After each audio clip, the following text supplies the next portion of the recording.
my mother had a medical book, anatomy book, and it had pictures of Goofy, Donald Duck, and Mickey Mouse, and I loved this.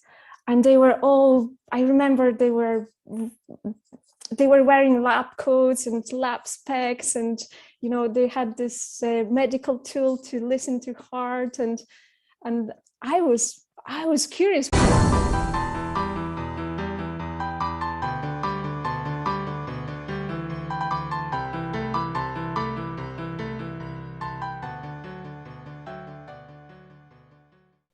My guest this week is Dr. Anna-Maria MacKay, who is a biochemist.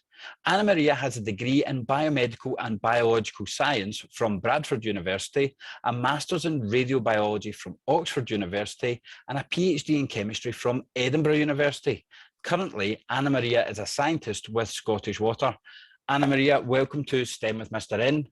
Thank you for the invite. It's a pleasure. You're very welcome. Can we start with just digging into what is a biochemist? That's a very good question, Stuart. A true biochemist is someone who is trained in biochemistry, and they study the process of chemical transformation in living organisms. However, my first degree was in biomedical sciences from University of Bradford, as you mentioned, and I did study cancer biology as my specialization. I looked at molecular levels, at cancer at molecular level. How does it differ from normal cells? What are the therapies? What are the possibilities for therapies, but also the diagnosis? And that got me very much interested, and that led me to my other degree in Oxford in radiation biology, and I studied cancer and radiation therapies, where I in-depth my knowledge on that, and moved into more chemistry afterwards in Edinburgh, where I looked into the difference between cancer cells and normal cells, how the demise of those cells, and how does the redox potential changes depending whether we're treating cells with chemotherapy or radiotherapy. And so maybe my background is not exactly biochemist, but I do consider myself as a biochemist because I did the studies in live organisms and at molecular level. And then you later did get your PhD in chemistry, so that's then tying it all together. And indeed, yes. I'd said in the introduction that you are a scientist with Scottish Water. Now, scientist is quite a broad term. So what is it that a typical day looks like for you? As a scientist at Scottish Water, I analyze, surprise, surprise, water. Water can come from different sources, and different clients can submit their samples to us for analysis. And we have a certain time to analyze the water for different aspects. There's organic chemistry, there's inorganic chemistry, there's microbiology that we analyze the samples for, and then we produce the report that is given to our clients and with the information. That's us up to speed with what you do on a daily basis, but I'm going to go back into your past. What first got you interested in STEM? Oh, that's a very good question. My memory doesn't go that far, but I'll try. I think that general curiosity, I was a very curious child, and to annoyance of my parents and everyone around, I was asking a lot of why question. And once I started reading, my dad pointed, instead of answering my questions, he pointed onto the bookshelf, and there was a huge encyclopedia series. And he said, "You see this? There's an answer there." So I was quite short for a long time. So I would take take a stool and go and grab this huge book that was like maybe half of me and opened it on the relevant page and tried to read what I would, well, I tried to find an answer. At some point, I thought that it's a little bit cruel for my dad and my mom to refer me to those books, those huge books, but then I realized that it's actually a really good exercise for research, for finding the answer for yourself. And if I didn't understand something what was written, I would then go and ask again, I don't get it, but can you help me, please? So I'm really grateful for them that they encouraged my curiosity rather than, shush me off. Yeah, and there's a great quote from Neil deGrasse Tyson, which is, there is no better education than one that is self-driven. And I guess that's what your parents were encouraging you to do, was, self-drive. If you want to know something, go and find it out. And I think that's a great skill to have. So good on your parents encouraging you to do that. Do you know what then led you into the biomedical sciences side of things? What pulled you in that direction?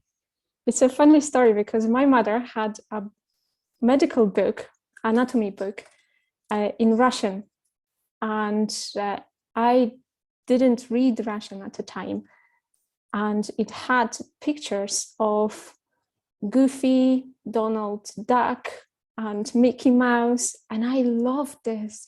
And they were all, I remember they were wearing lab coats and lab specs, and they had this medical tool to listen to heart, and I was curious what they were talking in this book, because Russian being Cyrillic, a different alphabet to Polish alphabet, because I'm from Poland, and I was curious, what was this about? And I was trying to find out what was it about. And I was asking my mom questions. So she was telling me about human body, how it works. She was explaining to me some things that were written in the book.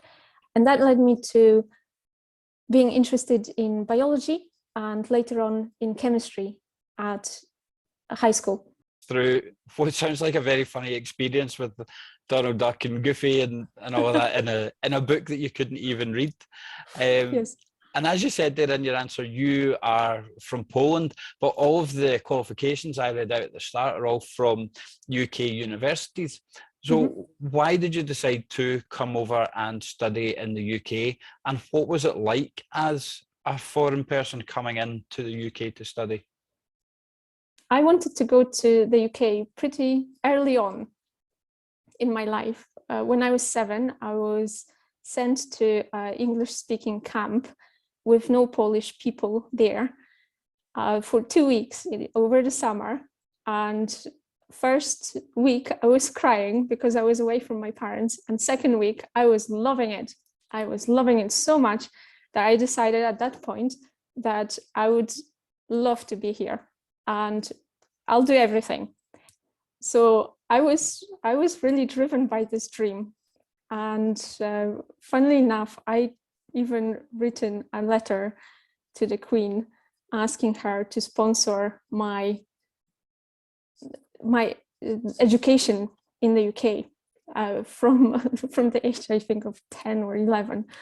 And to my surprise, I received a reply from her secretary wishing me all the best. However, the Queen does not support such cases, but she wishes me the very best.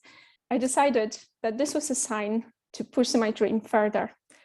And also, the further I went in my education, I figured that all the papers and all the communication you have to know in English. So I was speaking to my parents and said that if I want to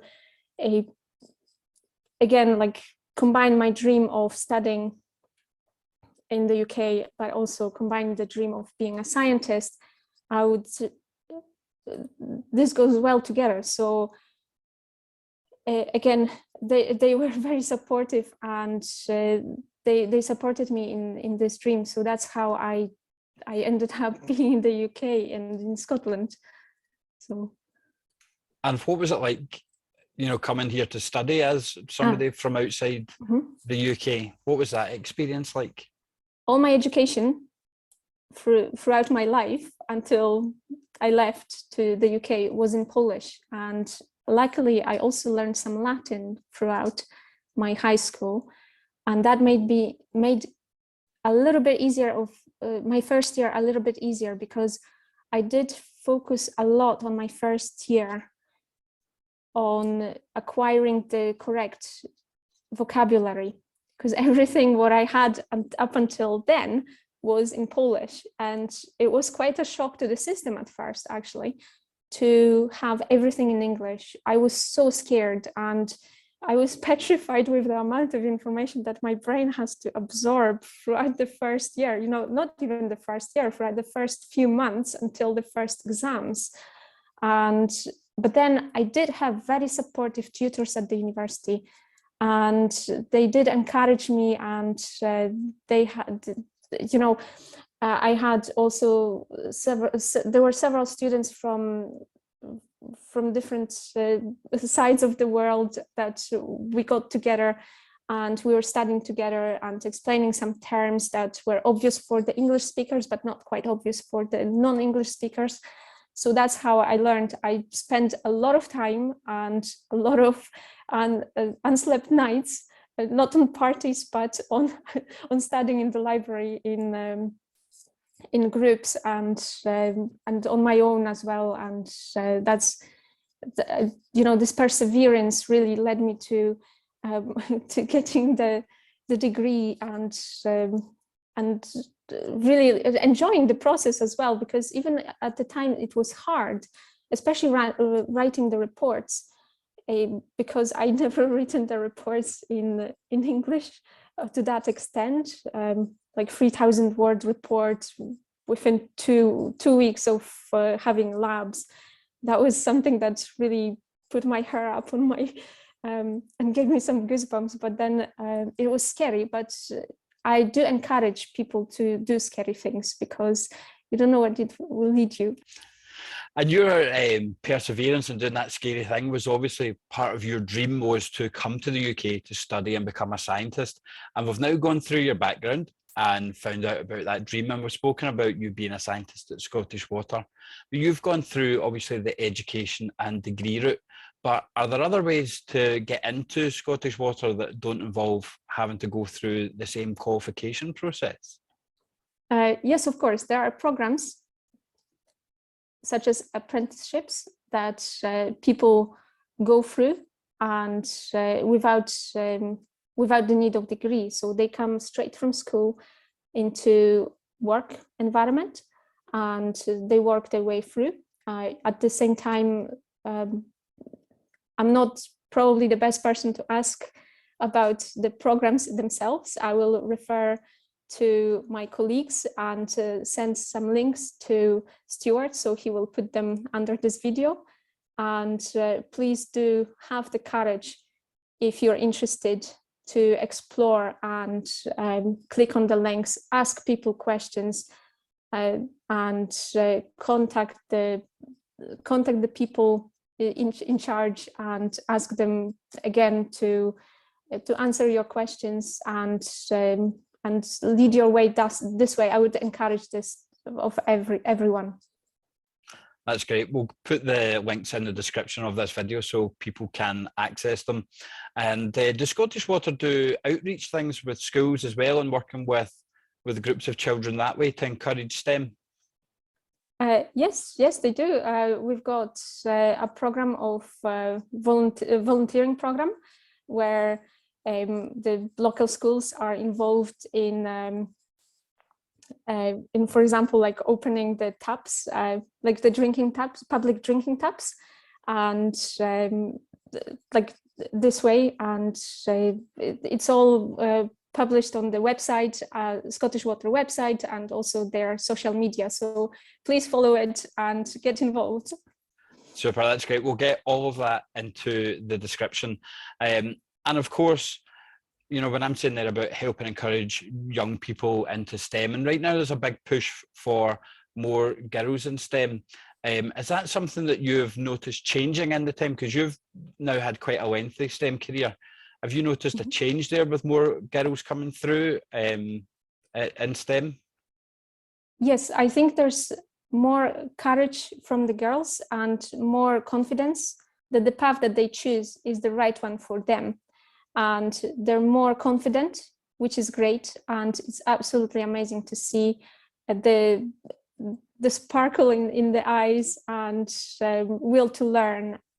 I encourage young women to find a role model, whether from the present or from the past, to read their background and what's you know, Google is available for everyone just now, and it's just the information overwhelm that we get and the information that we can get, and it depends on us. What do we want from it?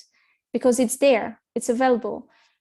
So I do encourage anyone who wants to read about any scientist to just Google them and get inspired, what inspired them. And those type of interviews that Stuart is making, I think they're brilliant as well, because you can get an insight into a person's life, what led them into this, and also talking what led me into STEM as well.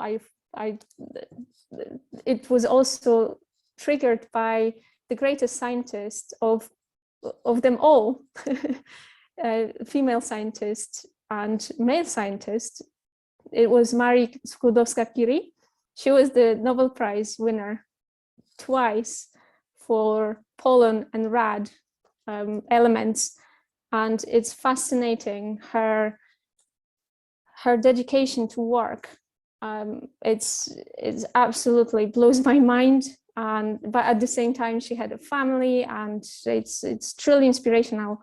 Marie Curie is such an excellent one, obviously, for you growing up in Poland as a role model, but now you're out here having the chance to be a role model for more young people, not just young females, but also people that have English as an additional language or have moved to this country from somewhere else. And you've shown that that isn't a barrier that can stop you from going places. So on that note, now I know you personally, we've presented together, and I know you've had quite a diverse STEM career. But what advice would you give to children and young people who are perhaps interested in STEM but aren't sure what they can do with it or where it can take them? I would say be curious and courageous. Search for answers and don't fret to ask questions anyone. Because if you don't ask questions, you will not get answers and you will not get far. So I think having thought about this, I think these are two things to consider. As an example, when I was looking for the way to get funding to go to the UK, I was looking in high school for different programs to study in English. I found this UWC program, which is United World College, that enables second year students of high school to go and study in different parts of the world, meet different people. I didn't get into a 2-year program, but I got a 3-week opportunity to go to Russia to meet people from all over Europe and do volunteering there. We were doing different projects, from helping children in orphanages to going and renovating the local Orthodox church. And that brought us together, the group, after, I think, is it 15 or 20 years? I can't remember right now, sorry. But we are still in touch, and that led me to where I am and who I am now. So do ask questions. And at the time, I didn't I only found it out because the internet just started. And otherwise I wouldn't know about this. And now you've got this huge opportunity of, Googling things, just Google WISE.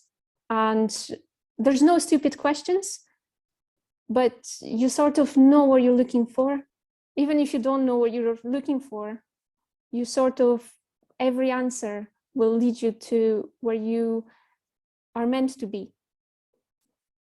Yeah, and that's a perfect note to end on, because that's what happened with you when you were searching for your answers and reading the encyclopedia, and then you ended up following that into the biomedical sciences and then becoming a biochemist and got you your career. So that is a great note to end on, is just ask questions and the answers are out there. Anna-Maria, thank you very much for joining me today. It has been a pleasure speaking with you. Thank you so much, Stuart, for this opportunity. And I do encourage everyone to come and check out all your other videos, because they're super fun and they answer a lot of questions, and they already answered a lot of my questions, and I'll be watching them very, very curiously.